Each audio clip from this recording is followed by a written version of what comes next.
Ronald Reagan, originally an American actor and politician, became the 40th President of the United States, serving from 1981 to 1989. His term saw a restoration of prosperity at home, with the goal of achieving peace through strength abroad. At the end of his 2 terms in office, Ronald Reagan viewed with satisfaction the achievements of his innovative program known as the Reagan Revolution, which aimed to reinvigorate the American people and reduce their reliance upon government. He felt he had fulfilled his campaign pledge of 1980 to restore the great, confident roar of American progress and growth and optimism. On February 6, 1911, Ronald Wilson Reagan was born to Nellie and John Reagan in Tampico, Illinois. He attended high school in nearby Dixon and then worked his way through Eureka College. There, he studied economics and sociology, played on the football team, and acted in school plays. Upon graduation, he became a radio sports announcer. A screen test in 1937 won him a contract in Hollywood. During the next 2 decades he appeared in 53 films. From his first marriage to actress Jane Wyman, he had 2 children, Maureen and Michael. Maureen passed away in 2001.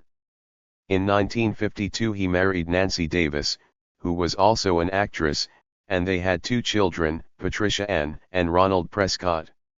As president of the Screen Actors Guild, Reagan became embroiled in disputes over the issue of communism in the film industry.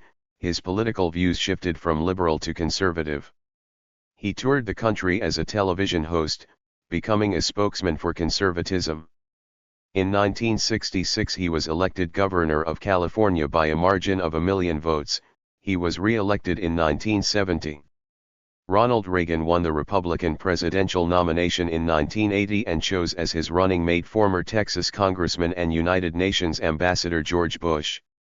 Voters troubled by inflation and by the year-long confinement of Americans in Iran swept the Republican ticket into office. Reagan won 489 electoral votes to 49 for President Jimmy Carter. On January 20, 1981, Reagan took office. Only 69 days later he was shot by a would-be assassin, but quickly recovered and returned to duty. His grace and wit during the dangerous incident caused his popularity to soar. Dealing skillfully with Congress, Reagan obtained legislation to stimulate economic growth, curb inflation, increase employment, and strengthen national defense.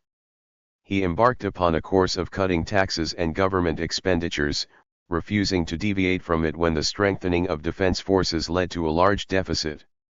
A renewal of national self-confidence by 1984 helped Reagan and Bush win a second term with an unprecedented number of electoral votes. Their victory turned away Democratic challengers Walter F. Mondale and Geraldine Ferraro. In 1986 Reagan obtained an overhaul of the income tax code, which eliminated many deductions and exempted millions of people with low incomes. At the end of his administration, the nation was enjoying its longest recorded period of peacetime prosperity without recession or depression. In foreign policy, Reagan sought to achieve peace through strength. During his 2 terms he increased defense spending 35%, but sought to improve relations with the Soviet Union. In dramatic meetings with Soviet leader Mikhail Gorbachev, he negotiated a treaty that would eliminate intermediate-range nuclear missiles.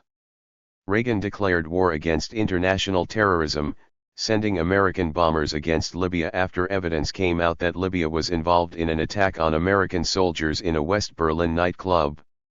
By ordering naval escorts in the Persian Gulf, he maintained the free flow of oil during the Iran-Iraq War.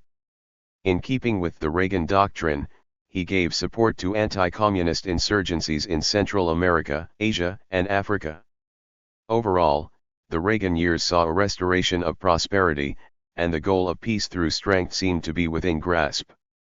Ronald Reagan was elected President of the United States on November 4, 1980. His triumph capped the rise of the new right-conservative wing of the Republican Party and ushered in a new era of governing. Reagan served as arguably the first true conservative U.S. president in over 50 years. Reagan advanced domestic policies that featured a lessening of federal government responsibility in solving social problems, reducing restrictions on business, and implementing tax cuts. Internationally, Reagan demonstrated a fierce opposition to the spread of communism throughout the world and a strong distrust of the Soviet Union, which in 1983 he labeled an evil empire. He championed a rearmed and strong military and was especially supportive of the MX missile system and the Strategic Defense Initiative, Star Wars, program. When Reagan took office, the economy was one of double-digit inflation and interest rates near 20%. During the campaign, Reagan promised to restore the free market from excessive government regulation and encourage private initiative and enterprise. Reagan's economic policies highlighted his long-standing dislike of high federal income taxes. Reagan embraced the theory of supply-side economics, feeling that tax cuts encouraged economic expansion which would result in increases in federal government revenue at a lower tax rate. Higher revenues would then be used to increase defense spending and balance the federal budget. This overall approach became known as Reaganomics, or as Republican primary candidate Vice President George H.W. Bush once called it, voodoo economics. The president also vowed to protect certain entitlement programs, like Medicare and Social Security, while cutting the budgets for other social programs by targeting waste, fraud, and abuse. During his first year in office, Reagan engineered the passage of $39 billion in budget cuts into law, as well as a massive 25% tax cut spread over 3 years for individuals, and faster write-offs for capital investment for business. At the same time, he insisted on, and for the most part, was successful in gaining increased funding for defense. Although inflation dropped from 13.5% in 1980 to 5.1% in 1982, a severe recession set in, with unemployment exceeding 10% in October 1982 for the first time in 40 years. The administration modified its economic policy after 2 years by proposing selected tax increases and budget cuts to control rising deficits and higher interest rates. After the 1982 downturn, the reduced inflation rate, under 5% for the remainder of the administration, lowering interest rates, and added discretionary income from tax cuts sparked record economic growth, and produced one of the lowest unemployment rates in modern U.S. history. Unemployment hit a 14-year low in June of 1988. As Reagan left office, the nation was experiencing its 6th consecutive year of economic prosperity. The economic gains, however, came at a cost of a record annual deficit and a ballooning national debt. The budget deficit was exacerbated by a trade deficit. Americans continued to buy more foreign-made goods than they were selling. Reagan, however, adhered to his free trade stance, and was the primary proponent of the Free Trade Agreement with Canada, which evolved into the North American Free Trade Agreement, NAFTA. He also signed, reluctantly, trade legislation designed to open foreign markets to U.S. goods. Domestic affairs. Reagan's domestic policies had a major impact on the American people and have had for many years. He followed up the passage of the largest tax cut in U.S. history by supporting and signing into law the Tax Reform Law of 1986. Reagan led the battle for a Social Security reform bill designed to ensure the long-term solvency of the system, and oversaw the passage of immigration reform legislation, as well as the expansion of the Medicare program to protect the elderly and disabled against catastrophic health costs. Reagan elevated William Rehnquist to the Chief Justice of the Supreme Court and appointed 3 justices to the bench, Anthony Kennedy, Antonin Scalia, and the first woman named to the Supreme Court, Sandra Day O'Connor. Part of the new right's basic beliefs was that judicial activism was unconstitutional and judges should be selected by an adherence to judicial restraint. Reagan's judicial selections were based on this principle.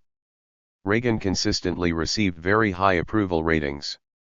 He was not popular with some minority groups, particularly African Americans, many of whom did not benefit from the economic prosperity. In 1986, over 30% of the black population had an income below the official poverty level. While many labor leaders disliked Reagan, especially after he fired the air traffic controllers when they refused to end their strike, 1981, he was popular with labor union members. Reagan encouraged the development of private sector initiatives as well as federalism, with the objective of transferring from the federal government some of the responsibilities believed to be better served by private business or state and local government. As the president called for international cooperation to stop the influx of illegal drugs, especially cocaine, into the U.S., First Lady Nancy Reagan led the campaign against drug abuse, urging the nation's youth to just say no. At the heart of Reagan's foreign policy was preventing communist expansion in the world. U.S. actions throughout the world demonstrated this, including strong financial and military support of the Contras against the communist Nicaraguan government, the aid given to the government of El Salvador in their fight against the communist guerrillas, the U.S. invasion of Grenada when that nation was perceived as falling under Cuban domination in 1983, the support given to UNITA anti-communist fighters in the Angolan Civil War involving Cuban proxy troops, and the support given to rebels fighting Soviet troops in Afghanistan. These combined efforts were named the Reagan Doctrine. While efforts for peace in Central America faltered, the Soviets announced the withdrawal of forces from Afghanistan in 1988, and the Angola conflict was successfully negotiated with the withdrawal of Cuban troops. Reagan believed that the nation should negotiate with the Soviet Union from a position of strength. To such an end, the administration embarked on a strategic modernization program which included the production of an intercontinental missile, a strengthened navy, and a feasibility study for the Strategic Defense Initiative. The increase in military spending, and the rise of Mikhail Gorbachev as General Secretary of the Soviet Union at the beginning of Reagan's second term, opened a new era of relations between the two superpowers. After a number of meetings between Reagan and Gorbachev, the two men signed an Intermediate Nuclear Force (INF) treaty at the Washington Summit in December 1987. The agreement promised to eliminate an entire class of intermediate-range nuclear missiles and was the first arms control agreement in history to reduce the nuclear arsenal. In addition, the administration began the Strategic Arms Reduction Talks, START, which would reduce the strategic nuclear arsenals by 50%, including large multiple warhead missiles. When pro-US dictators in Haiti and the Philippines appeared on the verge of being toppled from power, Reagan engineered their safe removal from their countries, ensuring bloodless coups and new government which, he hoped, would be friendly to the U.S. In Middle East affairs, Reagan reported in his inaugural address that the 52 American hostages held in Iran for 444 days were at that moment being released and would soon return to freedom. The president maintained a firm stance against terrorism, exemplified by the American retaliating against Libya for an air attack in 1981 and again in 1986 for the death of Americans in a Berlin discotheque. Reagan's peacekeeping force in war-torn Lebanon experienced tragedy in 1983 when a truck bomb killed 241 soldiers. Tragedy struck again in 1987 when a missile from an Iraqi warplane killed 37 sailors aboard the USS Stark, part of a U.S. naval task force which had been sent to the Persian Gulf to keep that waterway open during the Iran-Iraq War. The darkest hour of the Reagan administration would become known as the Iran-Contra affair. After lengthy, nationally televised hearings, a special Congressional Hearings Review Board reported that Reagan authorized the sale of arms to Iran in exchange for help in freeing U.S. hostages in Lebanon. Investigations revealed the money gained from the arms sale was illegally diverted to aid the Contras, opponents of the Nicaraguan Sandinista government. The congressional report criticized Reagan for his detached, hands-off style of management. In the aftermath of the affair, National Security Advisors Robert McFarlane and John Poindexter, as well as National Security Council aide Colonel Oliver North, were indicted by a federal grand jury and convicted of various charges regarding the Iran-Contra operations. McFarlane was later pardoned by President George H.W. Bush, and both Poindexter and North's convictions were set aside on appeal for technical reasons. The 8 years of the Reagan presidency was one of the most dynamic periods in recent U.S. history, resulting in a major refocusing of the nation's social, business, and international agenda. More importantly, his election changed the demographic composition of the Republican Party and built the core beliefs still practiced today: lower taxes, less government restrictions on businesses and individuals, and a strong military. Few presidents have enjoyed the affection of so many of the American people. Support for Ronald Reagan grew when he was seriously wounded by an assassin's bullet in 1981 and during major surgical procedures in 1985 and 1987. Reagan was known as the great communicator, and often went on television to ask the viewers for their support for a particular piece of legislation. When he ran for a second term in 1984 against former Vice President Walter Mondale, Reagan stood by his record and asked the voters if they were better off now than they were 4 years ago. At 73 years of age, Reagan became, at the time, the oldest man ever elected president, receiving 525 electoral votes, the most of any presidential candidate. As his second term ended, polls showed that more than half of the American people gave him a favorable rating. When Ronald Reagan became president, he had a distinct vision of what the nation should be and spelled out the direction he hoped it would take during his administration. Reagan had a clear social, economic, and foreign policy agenda, and with political guile and personal persuasiveness he was able to achieve many of his goals. Early in his presidency, Reagan remarked, "What I'd really like to do is go down in history as the president who made Americans believe in themselves again." A month before the election of his successor, Reagan looked back on his 8 years in office. "I am the same man I was when I came to Washington," he said. "I believe the same things I believed when I came to Washington, and I think those beliefs have been vindicated by the success of the policies to which we hold fast." About his foreign policy, he said, "At every point on the map that the Soviets have applied pressure, we've done all we can to apply pressure against them." He went on, "And now we are seeing a sight many believed they would never see in our lifetime, the receding of the tide of totalitarianism." Reagan lived to see the dismantling of the Soviet Union's communist empire and its retreat from surrounding neighboring countries, which ultimately resulted in the toppling of the Berlin Wall in the fall of 1989. Thank you for watching this video.